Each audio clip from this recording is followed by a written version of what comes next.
नमस्कार दोस्तों, स्वागत है आपका। सबसे पहले आपको कॉन्ग्रेचुलेशन कि हमारा ये जो पॉलिटी का लेक्चर सीरीज चल रहा है, आज हमारा 50 नंबर का लेक्चर है, 50 नंबर का लेक्चर है। आज हमने 50 लेक्चर, आज के लेक्चर होने के बाद 50 लेक्चर हम पॉलिटी के सक्सेसफुली हमने कवर कर लिए, तो सबको बधाई। तो चलिए शुरुआत करते हैं। देखो, हम पॉलिटी का जो चौथा नंबर का यूनिट है इसको हमने ख़त्म किया था, और कल के लेक्चर में हमने 5 नंबर का जो यूनिट है उसको हमने स्टार्ट कर दिया था। चौथा नंबर का ख़त्म कर दिया था, और 5 नंबर का यूनिट जो है ये वाला लोकल गवर्नमेंट, इसको हमने कल के लेक्चर में स्टार्ट कर दिया था। उसको हमें 2 पार्ट में देखना था। एक देखना था पंचायत राज सिस्टम, और दूसरा था म्यूनसिपैलिटीज़।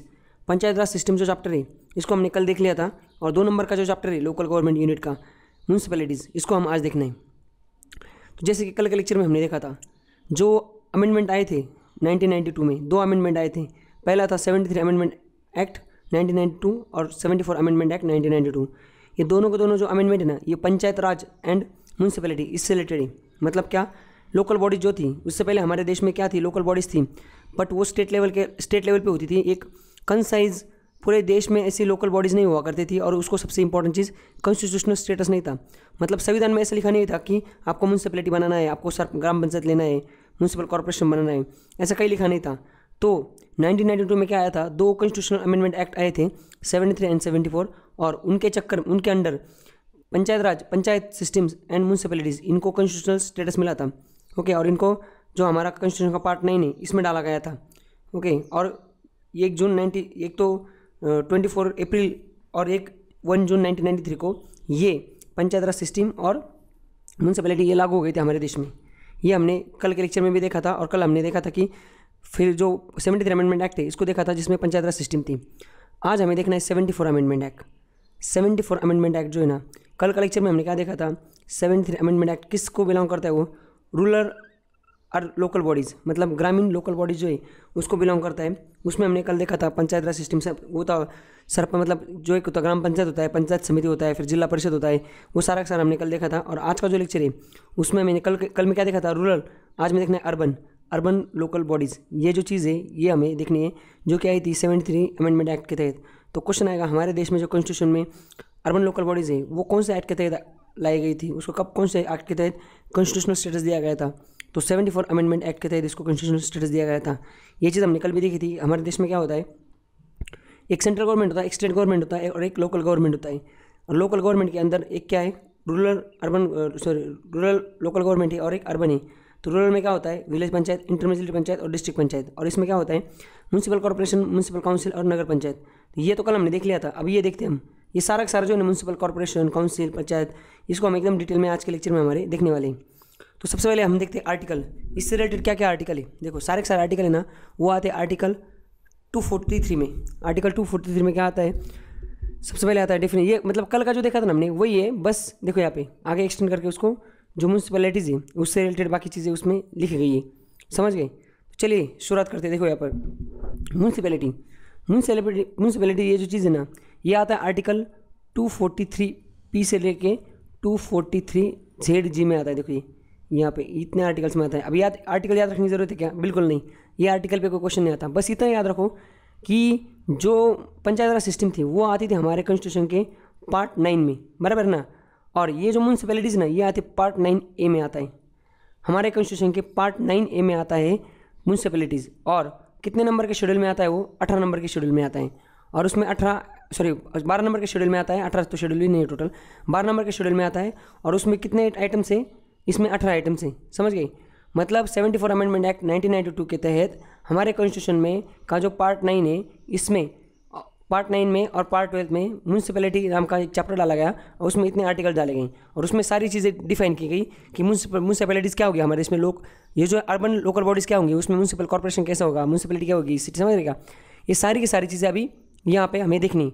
तो क्वेश्चन क्या आता है, जो म्यूनसिपैलिटीज़ वो कौन से अमेंडमेंट एक्ट के तहत आती है? 74। कौन से शेड्यूल में डाली गई? 12 नंबर के। कौन से पार्ट में? कॉन्स्टिट्यूशन के 9A पार्ट में। ओके, यहाँ तक क्लियर हो गया।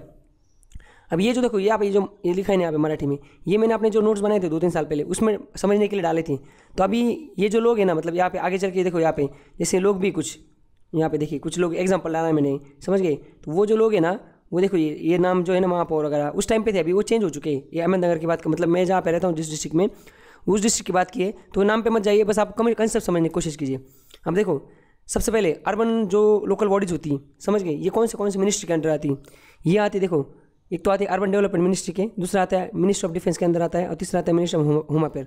अब आपको लगा होगा कि अर्बन जो ये था, हमने देखा था पंचायत राज सिस्टम, वो कौन सी मिनिस्ट्री के अंडर आता है? वो आता था मिनिस्ट्री ऑफ रूरल डेवलपमेंट। और ये जो अर्बन लोकल बॉडीज़ है वो तो मिनिस्ट्री ऑफ अर्बन डेवलपमेंट के अंदर आता है। तो चलो ठीक है, ये बात तो हमने मान ली कि चलो अर्बन डेवलपमेंट में आएगा तो सीखे, पर ये डिफेंस और होम मिनिस्ट्री का क्या काम है वहाँ पे? देखो, यूनियन टेरिटरी जो होती है, यूटी केंद्र शासित प्रदेश, वो किसके अंडर होते हैं? मिनिस्ट्री ऑफ HMO के अंडर होते हैं, समझ रहे हैं, होम मिनिस्ट्री के अंडर होते हैं। इसलिए होम मिनिस्ट्री भी इससे डील करते हैं अर्बन लोकल बॉडी से। और जो कंटेनमेंट बोर्ड होती है, कंटेनमेंट जहाँ पे भी ये जो ऐसी जगह है जहाँ पे म्यूनसिपल कॉर्पोरेशन करना है आपको, मतलब वो करने पर वो डिफेंस एरिया है, तो वहाँ पे मिनिस्ट्री ऑफ डिफेंस काम करती है, समझ गए।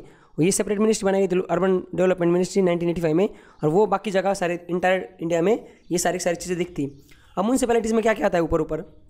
देखो, म्यूनसिपैलिटीज़ में ऊपर 3 चीज़ें आती हैं। क्या? देखो, एक तो आता है म्यूनसिपल कॉर्पोरेशन।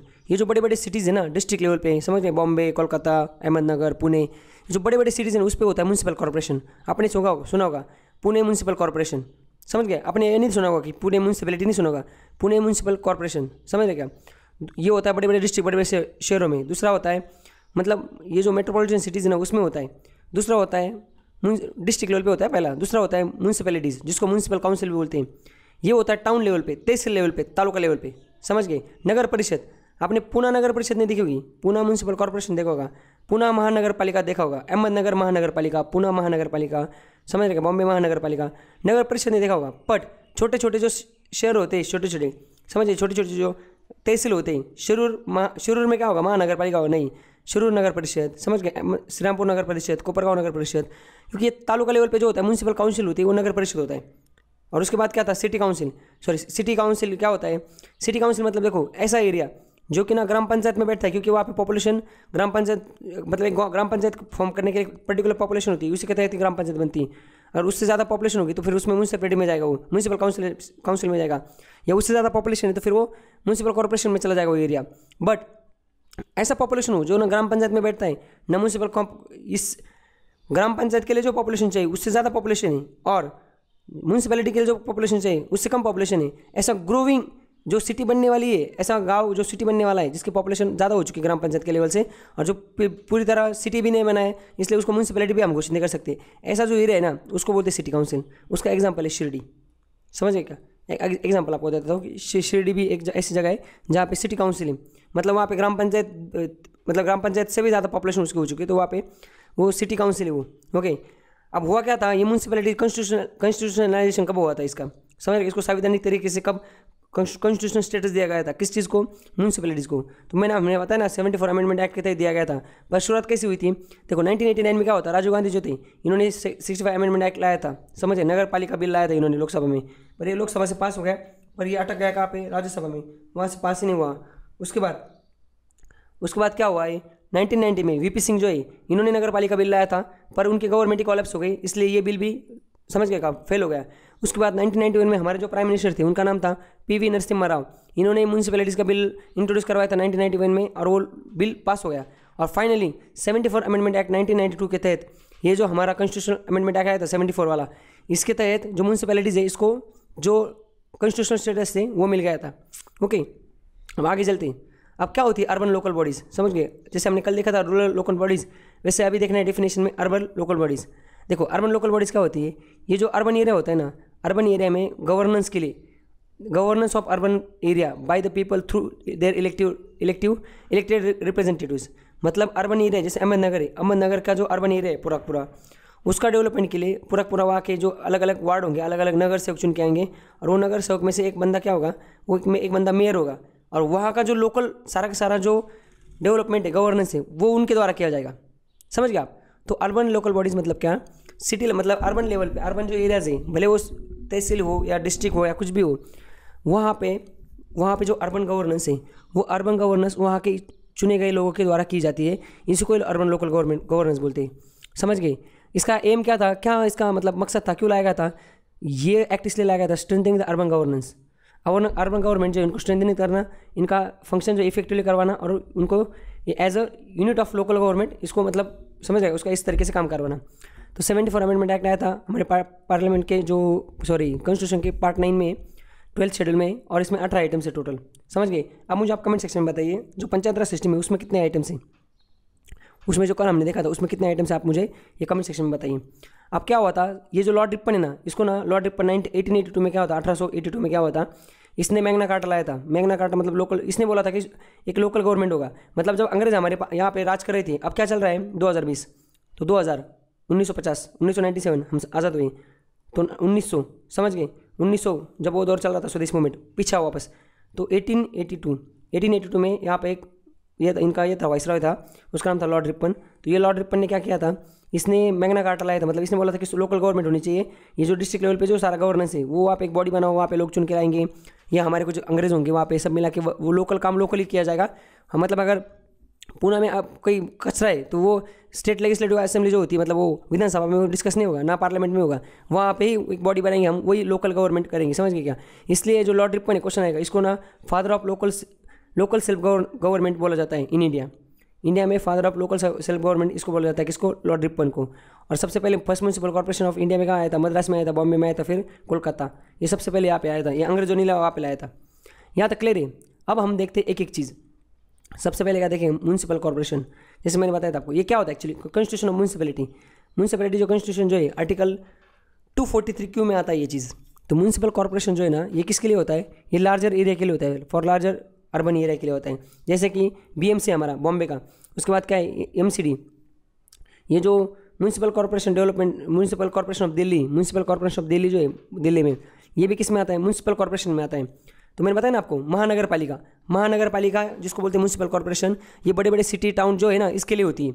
उसके नीचे आता है म्यूनिसिपल काउंसिल किसके लिए होता है, ये म्यूनिसिपैलिटीज उसको बोलते हैं, स्मॉलर एरिया के लिए, तहसील लेवल पे। जैसे श्रीरामपुर, अब मैं जहाँ से हूँ श्रीरामपुर, वहाँ पे क्या है, श्रीरामपुर महानगर पालिका नहीं, श्रीरामपुर नगर परिषद है। समझिए, क्योंकि वो तहसील में आता है। और जो डिस्ट्रिक्ट में आता हूँ मैं, अहमदनगर, वहाँ पे क्या है, अहमदनगर महानगर पालिका है।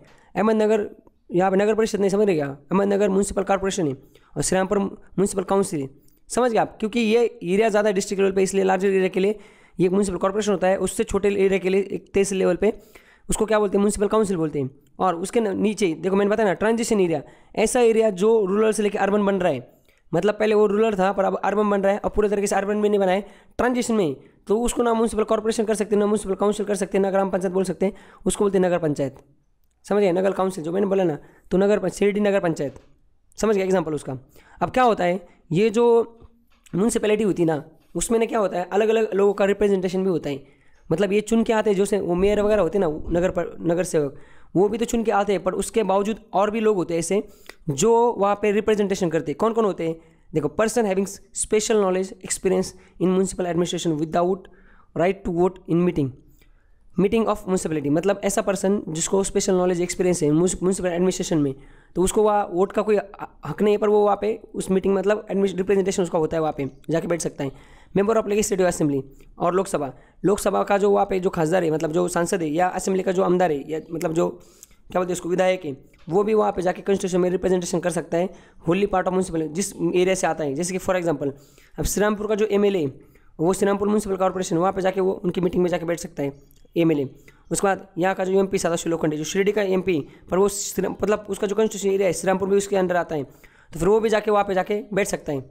समझ गए आप। एग्जांपल मैं मेरा एग्जांपल दे रहा हूँ, आपका जो होगा वो होगा। समझिए, जैसे फॉर एग्जांपल अहमदनगर है, नासिक में जो क्या है, नासिक में फॉर एग्जांपल एक एरिया है कोई नासिक में, तो वो नासिक में जो देवळाली, तो वहाँ पे अगर कोई नगर पालिका होगी, नगर म्यूनिसिपल काउंसिल होंगी, तो वहाँ का जो MLA लोकल MLA वो जाके वहाँ पे उसका पार्ट बन सकता है। और पूरा नासिक का जो वहाँ पे एक ही मेंबर ऑफ पार्लियामेंट है, वो भी जाके वहाँ पे पार्ट ले सकता है। समझ गए। उसके बाद क्या है, मेंबर ऑफ राज्यसभा, अगर राज्यसभा का कोई मेंबर है, और स्टेट काउंसिल मतलब नगर परिषद का कोई मेंबर है जो उस म्यूनिसिपल कॉर्पोरेशन एरिया का इलेक्टर है, मतलब वहाँ पे वोट देख सकता है, वो भी जाके, जैसे राज्यसभा में फॉर एग्जांपल मैं राज्यसभा से चुन के आता हूँ, अब मैं महाराष्ट्र से राज्यसभा पे चुन के आया हूँ या किसी और स्टेट से, पर मेरा जो मैं इलेक्टर हूँ यहाँ पे श्रीरामपुर म्यूनिसिपल कॉर्पोरेशन का, तो मैं जाके बोल सकता हूँ, मैं देखो मैं राज्यसभा का मेंबर हूँ, मैं भी आज से इसका रिप्रेजेंटेशन मुझे भी रिप्रेजेंटेशन चाहिए कहाँ, म्यूनिसिपैलिटीज़ में। उसके बाद चेयरपर्सन ऑफ कमेटी, देखो उसमें ना वार्ड वाइज कमेटी बनाई जाती है अलग अलग छोटे छोटे काम करने के लिए, वो क्या है आगे देखते हैं। तो अदर देन तो वार्ड कमेटी होते हैं, बाकी जो कमेटीज होती है उसके जो चेयरमैन होते हैं वो भी वहाँ पे रिप्रेजेंटेशन कर सकते हैं। देखो समझ रहे क्या, ऑफिस मेंबर फॉर एग्जांपल, ये जो सारे लोग हैं ना वो मेंबर होते हैं ऑफिस मेंबर। अब कंपोजिशन कैसा होता है, ये लोग कैसे चुने जाते हैं म्यूनसिपैलिटीज़ में, ये तो एक्स्ट्रा लोग हैं ना, ये रिप्रेजेंटेशन है प्रोवाइड, ये पर्सन को रिप्रेजेंटेशन है, पर एक्चुअली ये तो बाहर वाले लोग हैं। एक्चुअली वहाँ पे म्यूनसिपैलिटीज होते हैं, वहाँ पे लोग कैसे चुन के जाते हैं, मतलब क्या होता है वहाँ पे लोग कैसे चुने जाते हैं। देखो सारे लोग हैं ना म्यूनसिपल कॉर्पोरेशन में या म्यूनसिपल एरिया में, जो भी हो म्यूनसिपैलिटीज़ हो या म्यूनसिपल काउंसिल हो या नगर पंचायत, वो सारे डायरेक्ट इलेक्टेड बाय पीपल होते हैं। उस एरिया के जो लोग हैं वो उनको चुन के वहाँ पे भेजते हैं। उसके बाद फॉर पर्पज इस municipal area shall be divided into territorial constituencies known as ward. जैसे अभी फॉर एग्जांपल यहाँ पे हमारे जो मतलब कोई स्टेट है, फॉर एग्जांपल पंजाब है, अब पंजाब में इलेक्शन करवाना है, पंजाब का स्टेट असेंबली इलेक्शन है, विधानसभा का इलेक्शन है, तो इन्होंने क्या कर दिया है, मतलब पंजाब का जो पूरा एरिया है, फॉर एग्जांपल ये पंजाब है, तो इसको ना कंस्टिट्यूंसीज में विधानसभा मतलब ये जो है ना क्या बोलते हैं इसको, कंस्टिट्यूंसी जो होती है मतदार संघ, उसमें इन्होंने डिवाइड कर दिया है और टोटल उन्होंने निकाला। फिर बोला कि हाँ अब देखो पंजाब में कितने टोटल 120 सीटें इसके विधायक के अंदर के, तो 120 सीट मतलब क्या, वहाँ पे उतने 120 कंस्टिट्यूंसी उन्होंने बनाए, वहाँ से चुन के आएंगे वो लोग। उसी तरह इन्होंने क्या कर दिया है, ये तो स्टेट लेवल पे हो गया, समझ गए। उसी तरह जो पार्लियामेंट का इलेक्शन होता है उसमें भी वैसे होता है कि कंस्टिट्यूंसी बनाई जाती है मतदार संघ। तो उसी तरह म्यूनसिपैलिटीज जो होती है, जैसे भले वो स्टेट म्यूनसिपल काउंसिल हो, नगर परिषद हो या म्यूनसिपल कॉर्पोरेशन हो, महानगर पालिका हो, बट उसमें जो इलेक्शन होता है उसके लिए ना वो जो एरिया होता है पूरे वो स्टेट मतलब डिस्ट्रिक्ट का या जो भी हो वो म्यूनसिपल कॉर्पोरेशन का या म्यूनसिपल काउंसिल का, उसको टेरिटोरियल कंस्टिट्यूंसीज में डिवाइड किया जाता है। जैसे फॉर एग्जांपल अभी श्रीरामपुर है मेरा सिटी, जो क्या है म्यूनसिपल काउंसिल है, वहाँ पे अगर 40 टोटल 30 है, फॉर एग्जांपल 30 अगर वहाँ पे नगर सेवक चुन के आते हैं, समझ गए, मेंबर चुन के आते हैं, इसका मतलब इन्होंने पूरी सिटी को 30 में डिवाइड कर दिया है। 30 फॉर एग्जांपल ऐसे अगर मैप है सिटी का, ये देखो यहाँ पे एक यहाँ से एक बंदा चुन के आएगा मेंबर, यहाँ से एक ऐसे इन्होंने कितने कर दिए 30 मेंबर वहाँ से चुन के आएंगे। कहाँ से, म्यूनसिपल काउंसिल ऑफ श्रीरामपुर वहाँ से, और फिर उसमें से एक क्या होगा डायरेक्टली या इनडायरेक्टली उसमें से एक मेयर बनेगा, समझ गए। चेयरपर्सन जो होता है उसको मेयर बोलते हैं, वो डायरेक्टली या इनडायरेक्टली मतलब डायरेक्टली कैसे इनडायरेक्टली बता दो, स्टेट लेजिस्लेटिव डिटरमाइंस, मतलब उस स्टेट की जो विधानसभा है, देखो विधानसभा डिटरमाइन करेंगी। जैसे मैं आपको बताता हूँ, महाराष्ट्र में 2015 में बीजेपी की सरकार आई, महाराष्ट्र स्टेट में बोल रहा हूँ मैं, सेंट्रल गवर्नमेंट में नहीं। उससे पहले क्या था, ये जो सारे सरपंच वगैरह चुनते थे या नगर पालिका महानगर पालिका का जो मेयर्स होते थे या नगर म्यूनसिपल काउंसिल के जो नगर परिषद के जो मेयर्स होते थे, इनका जो चुनाव होता था ना ये डायरेक्ट लोगों में से होता था। मतलब जैसे टोटल 30 मेंबर हैं तो पहले 30 मेंबर का इलेक्शन होता था और 30 में से वो खुद डिसाइड करते थे किसको चेयरमैन बनाना है। पर 2015 में बीजेपी गवर्नमेंट आई, ये स्टेट गवर्नमेंट हो गई थी, तो स्टेट गवर्नमेंट ने क्या बोला, आज से सरपंच जो है या नगर पालिका का जो मेयर है या नगर परिषद का जो मेयर है, इसको हम डायरेक्ट जनता द्वारा चुनेंगे। अब ये सब चीज़ आपको पता होगी, 1-2 साल में से चल रहा था ये सरपंच। आपने सुना होगा कि गांव में बहुत सरपंच डायरेक्ट लोगों के द्वारा सरपंच का चुना जाएगा, तो सब बाकी मेंबर्स के लिए इलेक्शन जो होता था उधर जाके वोट करना और सरपंच के लिए अलग वोट करना। वैसे ही म्यूनसिपल कॉर्पोरेशन का जो मेयर है उसके लिए अलग वोट करना। तो ये क्या बोल रहे हैं कि देखो बाकी सारे जो लोग हैं ना वो जनता द्वारा चुने जाएंगे मेंबर्स, टेरिटोरियल कंस्टिट्यूशन होगी, वहाँ पे वार्ड्स होंगे, वार्ड वाइज लोग चुने जाएंगे। बट उनका जो चेयरपर्सन है मतलब उनका जो मेयर है वो एक तो डायरेक्ट चुना जाएगा लोगों द्वारा या इनडायरेक्ट, बाकी ये लोगों में से कोई एक होगा। ये डिटरमाइन कौन करेगा, उस स्टेट की स्टेट लेजिस्लेचर मतलब उस स्टेट की विधानसभा जो है, उस स्टेट के जो चीफ मिनिस्टर वगैरह काउंसिल कैबिनेट जो है वो डिसीजन लेगी, वो किस तरीके से होना है।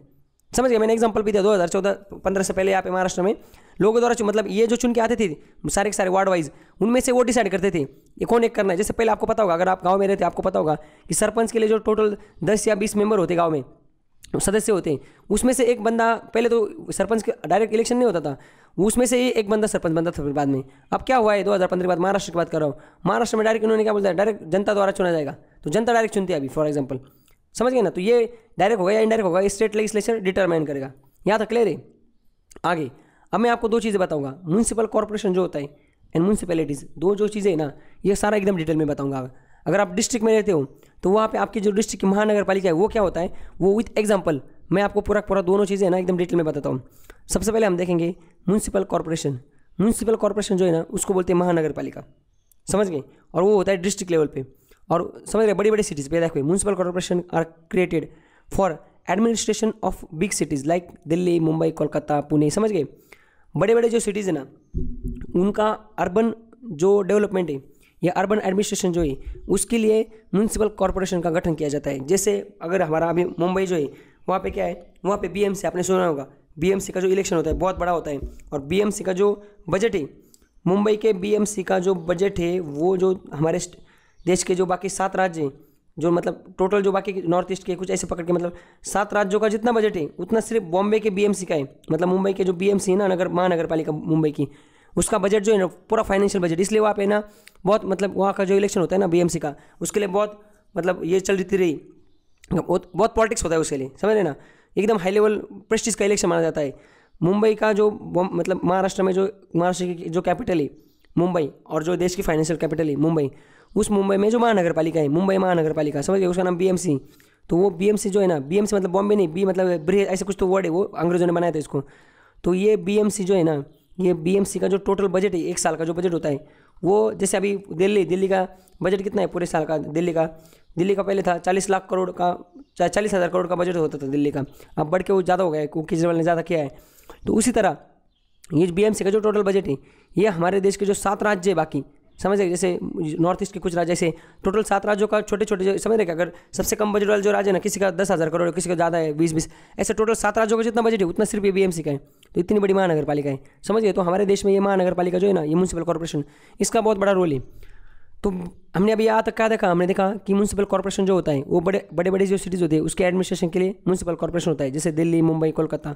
ये यहाँ पे क्या है, कोलकाता म्यूनसिपल कॉर्पोरेशन है, समझ गए, मुंबई में बीएमसी है, समझ गए। उसके बाद दिल्ली में क्या है, एमसीडी है, म्यूनसिपल कॉर्पोरेशन ऑफ दिल्ली। तो ये यहाँ पे बनते हैं। उसके बाद क्या है, they are establish by in states by acts concern to state legislature. ये अपने अपने स्टेट पे जो इनका एस्टेब्लिशमेंट होता है, और वो कैसा होता है इनका एस्टेब्लिशमेंट, ये कंसर्न स्टेट का जो लेजिस्लेचर होता है, and UT in the act of parliament, UT by the act of United territory जो होता है, मतलब केंद्र शासित प्रदेश, वहाँ पे पार्लियामेंट का जो एक्ट है, एंड जो स्टेट होते हैं, स्टेट में जो स्टेट लेजिस्लेचर का जो एक्ट है उसके हिसाब से वहाँ पे इनका एस्टेब्लिशमेंट होता है, समझ गए। उसके बाद आगे, there may be one common act for all municipal corporation in state और separate act for each municipal corporation. मतलब हर एक स्टेट में क्या होता है, हर एक राज्य में वो राज्य के ऊपर है कि वो राज्य का जो मतलब जो भी लेजिस्लेचर होगा, राज्य का जो विधानसभा या विधान परिषद जो भी होगा, मतलब वो राज्य का जो लेजिस्लेचर है वो डिसाइड कर सकता है कि एक ही लॉ बनाया जाए सारे म्यूनसिपल कॉर्पोरेशन के लिए, सारे म्यूनसिपल कॉर्पोरेशन के लिए एक ही लॉ बनाया जाए, या डिस्ट्रिक्ट वाइज अलग अलग लॉ बनाए जाए, ये उनके ऊपर निर्भर होता है। म्यूनसिपल कॉर्पोरेशन जो होता है उनमें मेनली 3 चीज़ें होती हैं, वो होती है काउंसिल, दूसरा होता है स्टैंडिंग कमेटी, तीसरा होता है कमिश्नर, समझ गया। अभी अब काउंसिल क्या होगा आपको बताता हूँ। जैसे पार्लियामेंट है, ये मेंबर ऑफ पार्लियामेंट चुन के जाते हैं, वहाँ पे जाते हैं, वहाँ पे जो बिल होते हैं अलग अलग टाइप के बिल, मतलब लेजिस्लेचर जो काम है, जहाँ पे कानून बनाने का जो काम है पार्लियामेंट में, वो कानून बनाने का काम कौन करता है, ये मेंबर ऑफ पार्लियामेंट करते हैं। कहाँ पे, पार्लियामेंट में, लोकसभा में या राज्यसभा में। उसी तरह जो हमारा स्टेट लेजिस्लेचर होता है, हर एक स्टेट का, जो स्टेट की विधानसभा होती है, हर एक स्टेट की विधानसभा हो या विधान परिषद, मतलब स्टेट लेजिस्लेटिव काउंसिल हो या स्टेट लेजिस्लेटिव असेंबली हो या काउंसिल हो, समझ गए, उस स्टेट की। तो उसमें क्या काम होता है, उसमें वो स्टेट से रिलेटेड जितने भी लॉज है, कानून है, वो कानून वहाँ पे बनाते हैं, समझे, वहाँ पे वो कानून बनते हैं, लेजिस्लेचर विंग है वो, और बाद में उसका इंप्लीमेंटेशन होता है। उसी तरह जो अर्बन लोकल बॉडीज़ है, समझ गए, उसमें एक काउंसिल होती है, उसमें सारे के सारे जो उस, जैसे अहमदनगर महानगर पालिका है, अहमदनगर म्यूनसिपल कॉर्पोरेशन है, वहाँ पे क्या होगा, अहमदनगर म्यूनसिपल कॉर्पोरेशन में जितने भी लोग वहाँ पे, फॉर एग्जांपल अगर 80 वहाँ पे नगर सेवक है, मतलब मेंबर से टोटल 80 लोग चुन के आएंगे, उनमें से एक बंदा मेयर होगा, वो कैसे होगा, डायरेक्ट होगा, इनडायरेक्ट होगा, मैंने जैसे बताया आपको, वो स्टेट लेजिस्लेचर डिसाइड करेगा। तो वो टोटल फॉर एग्जाम्पल 80 मेंबर है, फिर वहाँ पे क्या करेंगे, वो 80 टोटल मेंबर्स वहाँ पे, देखो वहाँ पे काउंसिल इज क्या है, deliberative and legislative wing of corporation. ये जो म्यूनसिपल कॉर्पोरेशन है उसका काउंसिल क्या है, लेजिस्लेटिव विंग है, मतलब उस वो जो उनका एरिया है टोटल कॉर्पोरेशन का, म्यूनसिपल कॉर्पोरेशन का, उस सिटी का, उसमें क्या क्या लॉ लाने हैं, क्या क्या कानून लाने हैं, ये काम उस काउंसिल का होगा, समझ, वो काउंसिल डिसाइड करेंगे कि वहाँ पे क्या क्या लॉ लाने हैं, क्या क्या कानून लाने हैं। It consist the councillors directly elected by the people as well as few nominated having knowledge and experience in municipal administration. इसमें क्या होगा, काउंसलर्स जो होंगे, काउंसलर मतलब क्या, ये जो मेंबर होते हैं ना, मैं बोला नगर सेवक जो होते हैं उसको काउंसलर बोलता है। वो जो काउंसिल होती है उसमें काउंसलर्स होते हैं अलग अलग, जिसको हम बोलते हैं मेंबर, नगर सेवक, वो होते हैं जिनको डायरेक्ट लोगों द्वारा चुने जाते हैं वो। और कुछ ऐसे लोग हो गए जिनको एक्सपीरियंस होगा, समझ गए, नॉलेज होगा, हमने थोड़ी देर पहले देखा ना, कुछ ऐसे लोग हो गए जिनको एक्सपीरियंस होगा और नॉलेज होगा कहाँ पे, म्यूनसिपल एडमिनिस्ट्रेशन में, वो लोग भी वो आप उसमें होंगे। उसके बाद कंपोजिशन ऑफ काउंसिल इज, उसमें क्या होगा, SC/ST के लिए reserve seat, SC/ST and women के लिए रिजर्व सीट होंगी अकॉर्डिंग टू 74 अमेंडमेंट एक्ट। और कितनी होंगी वो, 33 से ज़्यादा नहीं होनी चाहिए, उससे कम होनी चाहिए। उसके बाद council is headed by mayor, एक मेयर होता है, समझ गए। उसके बाद असिस्टेड बाय डिप्टी मेयर। अब मेयर मतलब महापौर और मराठी में, और डिप्टी मेयर मतलब उप महापौर। अब जब मैंने स्लाइड बनाई तो उस टाइम पे सुरेखा कदम नाम की एक महिला थी जो अहमदनगर की महापौर थी, और ये अनिल बुरुडी जो था ये उप महापौर था, समझ गए। मतलब एक मेयर होगा, एक दूसरा डिप्टी मेयर होगा। उसके बाद he is ornamental figure and formal head of, ये जो दोनों ही और मोमेंटल फिगर होंगे या फॉर्मल हेड होंगे किसके, म्यूनसिपल, उस म्यूनसिपल कॉर्पोरेशन के। उसके बाद ही इज इलेक्टेड बाय, एक हर एक साल के लिए इनका जो टर्म होता है वो चेंज होता है, मतलब हर एक साल के लिए इनको रिन्यू करता पड़ता है। जैसे कि कोई मेयर बन गया एक बार, जैसे अभी इलेक्शन हो गया 80 नगर में, फॉर एग्जांपल अहमदनगर जो सिटी उसमें 80 जो टोटल काउंसिल की स्ट्रेंथ थी उसमें ये चांसलर बन गई, सबके सब चुन के आ गए, मेंबर बन गए उसके, उसमें से एक मेयर बन गया। अब वो जो सीट है मेयर की, वो जो है ना, he is elected in the majority of state for 1 year, majority of state. ये जो लोग हैं ना, ये मेयर, ये 1 साल के रिन्यूअल के टर्म के बाद मतलब रिन्यूअल हो जाते हैं। अगर एक बार कोई बंदा ये बन गया, मेयर बन गया, तो उस दूसरे साल बाद वापस वहाँ पे सारे लोग हैं ना वो उसको वापस चुनेंगे। ऐसा हर साल के लिए 5 साल जब तक इलेक्शन नहीं होता तब तक इनका टर्म रिन्यू करना पड़ता है। या how to elect the mayor, ये डिपेंड भी होता है स्टेट लेजिस्लेचर के। एक तो डायरेक्ट कर सकते हैं, जैसे अभी बीजेपी ने चालू कर दिया था महाराष्ट्र में, या काफ़ी जगह जा उनका सब पार्टी में मतलब सत्ता में, वहाँ पे उन्होंने क्या चालू कर दिया था, डायरेक्ट लोगों द्वारा चुन के आता था मेयर। तो एक बार चुन गया तो फिर 5 साल तक कोई टेंशन नहीं, पर इनडायरेक्टली होता है तो उसको वापस रिन्यू करना पड़ता है। और ये जो इसका मेन फंक्शन क्या है कि जो मीटिंग होती है काउंसिल की, इसको प्रिसाइड करना, वहाँ पे जाके वो प्रिसाइड करता है, सारी मीटिंग कंडक्ट करवाता है, क्या काम करने वो सारी चीज़ देखता है। आप समझ गए। डिस्ट्रिक्ट जो बड़ी बड़ी सिटीज़ है, जो बड़ी बड़ी डिस्ट्रिक्ट है, वहाँ पे जो म्यूनसिपल कॉर्पोरेशन है, आपने सुना होगा कोलकाता म्यूनसिपल कॉर्पोरेशन, ये म्यूनसिपल कॉर्पोरेशन, उसमें म्यूनसिपल कॉर्पोरेशन मतलब क्या होता है, वो अर्बन लेवल पे जो गवर्नेंस करनी पड़ती है, गवर्नमेंट मतलब गवर्नेंस से रिलेटेड जो काम करने पड़ते हैं, उसके लिए म्यूनसिपल कॉर्पोरेशन का गठन किया जाता है। स्टेट का जो लॉ एक्ट होता है उसके हिसाब से वो सारी चीज़ें की जाती हैं। वहाँ पे 3 चीज़ें होती है, काउंसिल होती है, स्टैंडिंग कमेटी होती है और कमिश्नर होता है। जो काउंसिल होती है, काउंसिल में चांसलर होते हैं। टोटल जो स्ट्रेंथ होती है म्यूनसिपल कॉर्पोरेशन की, वो लोग मेंबर वहाँ पे चुन के जाते हैं। उसमें से एक बंदा मेयर बनता है, एक बंदा डिप्टी मेयर बनता है। वो समझिएगा, वो डायरेक्ट वहाँ पे मतलब मीटिंग्स लेते हैं और उसमें रिजर्वेशन भी होता है SC/ST वुमेन के लिए 33%। और ये जो मेयर होता है इसका काम होता है कि सारे के सारे जो मीटिंग लेना है, प्रिसाइड करना, वहाँ से कानून मतलब कोई कानून बनाना वहाँ पे उस म्यूनसिपल कॉर्पोरेशन के लिए, उसके हिसाब से सारी चीज़ें मतलब वो कामकाज करना, महानगर पालिका जो है म्यूनसिपल कॉर्पोरेशन, उसका कामकाज वहाँ पे करवाना। तो ये काउंसिल हमने देख ली। म्यूनसिपल कॉर्पोरेशन में एक चीज़ थी काउंसिल। अब स्टैंडिंग कमेटी क्या होती है और कमिश्नर क्या होता है ये आपको बताता हूँ। हम देखो म्यूनसिपल कॉर्पोरेशन जो उसकी स्टैंडिंग कमेटी होती है, उसका मतलब स्टैंडिंग कमेटी मतलब क्या है, स्थायी समिति। ये स्टैंडिंग कमेटी होती है, परमानेंट कमेटीज होती है। ये कमेटी क्या होती है, देखो standing committee are created to facilitate the working of council. ये जो काउंसिल होती है म्यूनसिपल कॉर्पोरेशन की जो काउंसिल होती है, उसका वर्क करने की, जिसका which is too large in size. अब इतना बड़ा सिटी होता है, डिस्ट्रिक्ट लेवल पे ये म्यूनसिपल कॉर्पोरेशन बनता है, तो इसका जो कामकाज होता है ना, कामकाज करने के लिए ज़्यादा साइज होने की वजह से ये क्या करते हैं, ये ना छोटी ना काउंसिल कमेटी बनाते हैं, स्टैंडिंग कमेटी। जैसे फॉर एग्जांपल अब अहमदनगर में ना 2 साल पहले इन्होंने एक वुमेन एंड चाइल्ड वेलफेयर के काउंसिल बनाई थी, समझ गए, महिला वो बाल विकास कल्याण समिति। मतलब इसमें क्या था कि ये जो लेडीज़ हैं, वुमन और चाइल्ड लेबर, मतलब सॉरी चाइल्ड लेबर नहीं, वुमन एंड चाइल्ड कमेटी, मतलब ऐसा था women and child development committee. तो उस कमेटी का काम क्या था कि वुमेन से रिलेटेड सारी चीज़ें है ना, उसको आपको देखना है और रिपोर्ट करना है। मतलब क्या होगा, काउंसिल में क्या होगा, जो मेयर होगा उसने बोला होगा कि मैं कमेटी बना, तो उसमें हमें इस हमारे कॉर्पोरेशन में इस जो वुमेन एंड चाइल्ड डेवलपमेंट से रिलेटेड कुछ काम करने, तो एक किसी बंदे को बोला होगा कि आप एक काम करो, आप इसके कमेटी के चेयरमैन हो, आप एक काम करो, इस स्टैंडिंग कमेटी में आप सारा रिसर्च मारो, देखो क्या करना है, क्या कर सकते हैं हम, फिर आप लेके आओ हमारे पास रिपोर्ट, फिर हम उसकी तरह वहाँ से काम करेंगे, समझ गए। और वो जो कुछ कमेटी है, कौन से सब्जेक्ट, मतलब कौन से चीज़ में कमेटी बनती है, देखो public work, education, health, tax, finance, ये सारी चीज़ें जो है ना, इस चीज़ में डिसीजन लेने के लिए, या ये देखो they take decision in their field, ये जो फील्ड है ना इसमें वो कमेटी बनती है। और कमेटी क्या करती है, कमेटी जो है फैसिलिटेट करती है वर्किंग ऑफ काउंसिल, समझ गए, इसलिए ये कमेटी बनती है स्टैंडिंग कमेटी, समझ गए कमेटी को। आगे म्यूनसिपल कमिश्नर क्या होता है, अब हर जो डिस्ट्रिक्ट लेवल पर म्यूनसिपल कॉर्पोरेशन जो होती है उसमें एक म्यूनसिपल कमिश्नर होता है, समझ गए। वो म्यूनसिपल कमिश्नर का काम क्या होता है कि ये जो म्यूनसिपल कॉर्पोरेशन की जो काउंसिल है, he is responsible implementation of decision taken by council and it's standing committee. तो स्टैंडिंग कमेटी क्या करती है, छोटे लेवल पे अपना जो काम करना है उसको वो वर्किंग फैसिलिटेट करती है काउंसिल के, और अपना लेवल पे रिसर्च करके एक फील्ड में वो काम करती है। जैसे हेल्थ है, एजुकेशन है, उसमें एक स्टैंडिंग कमेटी काम करेंगी। और जो काउंसिल भी अपने लेवल पे लॉ पास करती है, डिसीजन लेती है। अब ये सारे जो डिसीजन लिए जाते हैं काउंसिल द्वारा या स्टैंडिंग कमेटी द्वारा, इसको इंप्लीमेंट करने का काम होता है म्यूनसिपल कमिश्नर का। उसको वो होता है चीफ एग्जीक्यूटिव ऑफिसर ऑफ किसका, कॉर्पोरेशन, म्यूनसिपल कॉर्पोरेशन का चीफ एग्जीक्यूटिव ऑफिसर होता है। अब ये जो है, ये लोग कितना भी उछल लें, जब तक ये साइन नहीं करता तब तक कुछ नहीं होगा। मतलब ये लोग कुछ भी काम करते हैं, म्यूनसिपल कमिश्नर जो होता है उसका काम होता है इंप्लीमेंटेशन करना। जब तक ये नहीं बोलेगा तो ये कुछ होगा नहीं। जैसे ये मुझे करनी थी 2 साल पहले, ये अहमदनगर के म्यूनसिपल काउंसिलर्स थे, समझ गए। और ये जो बंदा होता है ये स्टेट गवर्नमेंट द्वारा अपॉइंट किया जाता है, और जनरली IAS होता है। IAS मतलब UPSC पास हुआ होता है, उसने UPSC क्रैक की होती है। मतलब हमारे देश में जितने भी म्यूनसिपल कॉर्पोरेशन से, जितने भी डिस्ट्रिक्ट लेवल पे महानगर पालिका से, उसमें जो महानगर पालिका में जो काउंसिल होती है उनकी, उसके बाद उनकी स्टैंडिंग कमेटीज होती हैं, और उसी के साथ साथ वहाँ पे एक कौन होता है, म्यूनसिपल कमिश्नर होता है, जो आपको पता होगा, आपने सुना होगा ये म्यूनसिपल कमिश्नर, जो चीफ एग्जीक्यूटिव अथॉरिटी होता है। ये म्यूनसिपल कॉर्पोरेशन और स्टैंडिंग कमेटी जो है, म्यूनसिपल कॉर्पोरेशन की स्टैंडिंग कमेटी और काउंसिल ने जो डिसीजन लिए उसको इंप्लीमेंट करने का काम इसका होता है। इसको स्टेट गवर्नमेंट द्वारा अपॉइंट किया जाता है और जनरली IS होता है।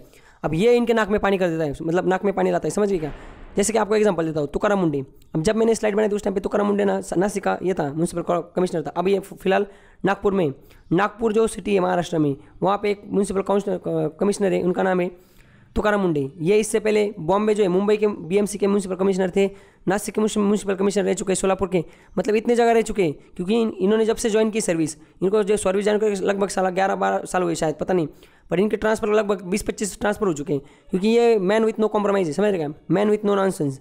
ये बिल्कुल किसी को मतलब बातें नहीं। ये जो लोग हैं ना सारे ये मेले वगैरह, ये इनको 2-2 3-3 दिन खड़े रखते हैं अपने मतलब ऑफिस के बाहर मिलने के लिए।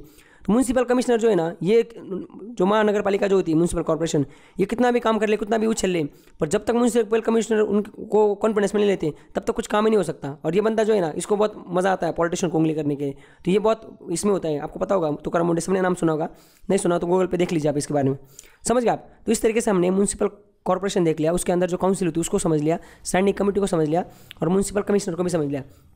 अब आगे चलते हम देखते हैं म्यूनसिपैलिटीज़ क्या होती है। ये तो हमने डिस्ट्रिक्ट लेवल पे देख लिया। अब स्टेट लेवल पे क्या होता है, सॉरी तहसील लेवल पे, सिटी लेवल पे क्या होता है, म्यूनसिपल काउंसिल होती है। जैसे कि अभी फॉर एग्जांपल श्रीरामपुर नगर परिषद, समझ गए, वहाँ पे म्यूनसिपल कॉर्पोरेशन नहीं होता, म्यूनसिपैलिटी होती भी, जिसको म्यूनसिपल काउंसिल बोलता है, नगर परिषद बोलते हैं। अब ये क्या होता है, देखो, ये administration of lower town and smaller cities जो है उसके लिए इसको बनाया जाता है। उसी तरह पहले जैसे तरह ये स्टेट लेजिस्लेटिव जो है, कंसर्न स्टेट जो है, उनके लेजिस्लेचर ने जैसे एक्ट बनाया है स्टेट के लिए या यूनियन टेरिटरी के लिए पार्लियामेंट में जैसे एक्ट बनाए, उस तरीके से इनका एस्टेब्लिशमेंट होता है। इनको और भी काफ़ी नामों से नवाजा जाता है म्यूनसिपैलिटीज़ को, municipal council, municipal committee, municipal board, या ब्रॉडली इसको म्यूनसिपैलिटी यही नाम से ज़्यादातर जाना जाता है। इसके अंदर भी एक काउंसिल होती है, स्टैंडिंग कमेटी होती है, चीफ एग्जीक्यूटिव ऑफिसर होता है। अब काउंसिल क्या होगा, वही जो म्यूनसिपल कॉर्पोरेशन में जैसे काउंसिल होता है, क्या वो काउंसिलर्स होते हैं अलग अलग, समझ गए, मतलब नगर सेवक होते हैं, मेंबर्स होते हैं, वो डायरेक्टली चुन के आते हैं, जितने टोटल स्ट्रेंथ होगी उनकी। ये जो काउंसिल होंगी उसमें म्यूनसिपैलिटी में ये लेजिस्लेटिव होंगे, ये उस सिटी के लिए कानून बनाएंगे।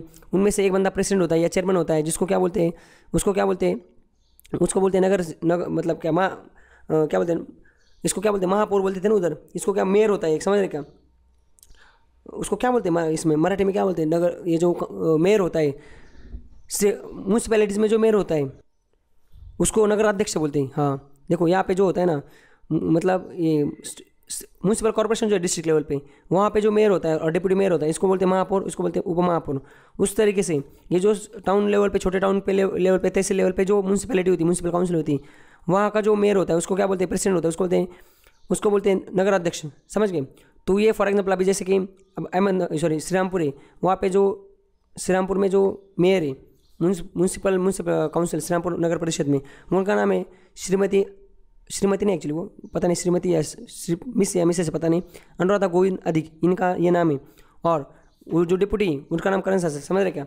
यहाँ पे नॉमिनेटेड लोग नहीं होते, यहाँ पे डायरेक्ट जैसे म्यूनसिपल कॉर्पोरेशन में नॉमिनेटेड लोग थे ना, इसमें नॉमिनेटेड लोग नहीं होते, ये डायरेक्ट लोगों द्वारा चुने गए लोग होते हैं। मैंने बताया ना, काउंसिल में क्या हेडेड बाय प्रेसिडेंट, उसको हेड करते हैं, चेयरमैन उसको हेड करते हैं, एक वाइस प्रेसिडेंट भी होता है। आगे how to elect the president और चेयरमैन, समझें, ये कैसे इलेक्ट किया जाता है, ये डिपेंड करता है स्टेट लेजिस्लेचर पे। जैसे मैंने बताया, अब इस साल जो मतलब ये इलेक्शन हुआ था 2016 या 17 में, इनको डायरेक्ट चुना गया था। ये जो जैसे कि महाराष्ट्र में जो अभी इलेक्शन हुए थे, जो म्यूनसिपैलिटीज़ है, म्यूनसिपल काउंसिल है, वहाँ के जो चेयरमैन होते थे, मेयर होते थे, प्रेसिडेंट होते थे, इनको डायरेक्ट लोगों द्वारा चुना गया था। उससे पहले कैसे होता था, वो जो टोटल जो काउंसिलर्स है, चांसलर्स मतलब कौन से इस मेंबर्स हैं, इन्हीं में से ही एक बंदा मेयर बनता था, समझ गया। तो ये स्टेट के ऊपर है, डायरेक्टली इनडायरेक्टली वो चुन सकते हैं, इसको हमने पहले भी देख लिया है। अब वो जो प्रेसिडेंट है उसका काम क्या है, उसका काम है कि जो मीटिंग है उसको प्रिसाइड करना। देखो, he plays a significant role, is a private role of municipal administration में, apart from presiding over the meetings of the council, ये एंजॉय एग्जीक्यूटिव पावर, ये कुछ एग्जीक्यूटिव पावर पे एंजॉय करता है। जैसे कि अब कोरोना चल रहा है, तो ये जो अनुराधा गोविंद अधिक है ना, इन्होंने डायरेक्ट म्यूनसिपल जो हमारा जो अहमदनगर डिस्ट्रिक्ट है, वहाँ पे जो डीएम है, डिस्ट्रिक्ट मजिस्ट्रेट, वहाँ के जो कलेक्टर है, उनको डायरेक्ट लेटर लिख दिया, उनको बोला कि मुझे श्रीरामपुर जो सिटी उसमें पूरा लॉकडाउन करवाना है, समझ गए। तो हमारे देश में लॉकडाउन लगने से पहले ही श्रीरामपुर म्यूनसिपल काउंसिल जो है उन्होंने म्यूनसिपैलिटी ने वहाँ पे लॉकडाउन लगा दिया था, समझ रहे। इसके पास एग्जीक्यूटिव पावर भी। उसके बाद स्टैंडिंग कमेटी जो है, स्टैंडिंग कमेटी मैंने वही बताया कि फैसिलिटिंग जो है ना, इसका काउंसिल का वर्क फैसिलिटेट करने के लिए स्टैंडिंग कमेटी होती है। They deal with the public work, taxation, health, इससे रिलेटेड ये डील करते हैं। चीफ एग्जीक्यूटिव ऑफिसर या चीफ म्यूनसिपल ऑफिसर जो होते हैं, वहाँ पे एक ऑफिसर होता है, जैसे मैंने बताया ना भाई, वो वहाँ पे कौन होते थे, म्यूनसिपल ऑफिसर होते थे। वहाँ ऐसे ही यहाँ पे चीफ एग्जीक्यूटिव ऑफिसर है जिसको चीफ म्यूनसिपल ऑफिसर बोलते हैं। और म्यूनसिपल कॉर्पोरेशन में कौन होते थे, म्यूनसिपल कमिश्नर होते थे। यहाँ पे चीफ म्यूनसिपल ऑफिसर है। ये डे टू डे जो वर्क है उसके लिए जनरल एडमिनिस्ट्रेशन के रिस्पॉन्सिबल होते हैं। ये स्टेट गवर्नमेंट द्वारा अपॉइंट किए जाते हैं। ये भी स्टेट गवर्नमेंट अपॉइंट किए जाते हैं, पर ये IAS लेवल के होते हैं। इन्होंने यूपीएससी दी होती है और इन्होंने स्टेट PSC दी होती है। मतलब जैसे महाराष्ट्र की बात की जाए तो MPSC, समझ गए आप। तो इस तरीके से हमने ये जो म्यूनसिपल कॉर्पोरेशन है और म्यूनसिपैलिटी, म्यूनसिपल काउंसिल, इसको देख लिया। उससे पहले हमने म्यूनसिपैलिटी क्या होती है, कौन से इसमें आती है, कौन कौन लोग होते हैं वहाँ पे रिप्रेजेंटेशन, उनका इलेक्शन कैसे होता है, वो तीन टाइप की म्यूनसिपैलिटीज़ होती है, ये भी देख लिया। और उसके साथ साथ उनकी जो अर्बन लोकल गवर्नमेंट क्या होता है ये भी हमने जाना। और सबसे पहले कौन से मिनिस्ट्री में आता है, क्या होता है, कब एक्ट बना था, 73 अमेंडमेंट एक्ट, 12 शेड्यूल में आता है, पार्ट 9A में आता है, समझ गए। ये सारी जो चीज़ें हमने देखी जिस पे क्वेश्चन होता है, आज के लेक्चर में हमने देख ली। तो इस तरीके से हमने हमारा जो 5 नंबर का यूनिट था लोकल गवर्नमेंट, इसको हमने 2 पार्ट में, पंचायत राज और म्यूनसिपैलिटी, ये 2 पार्ट में इसको हमने खत्म किया। और इसी तरीके से हमने हमारा जो लोकल गवर्नमेंट वाला चैप्टर है, इसको भी यहाँ पे चैप्टर नहीं, लोकल गवर्नमेंट वाला जो यूनिट है 5 नंबर का यूनिट, इसको हमने खत्म कर लिया। और इस तरीके से हमने हमारे जो पॉलिटी, इसका आधा जो यूनिट है 5 यूनिट, उसको खत्म कर दिया। ये 5 यूनिट बाकी है हमारी, ओके, इसको हम बाद में देखेंगे।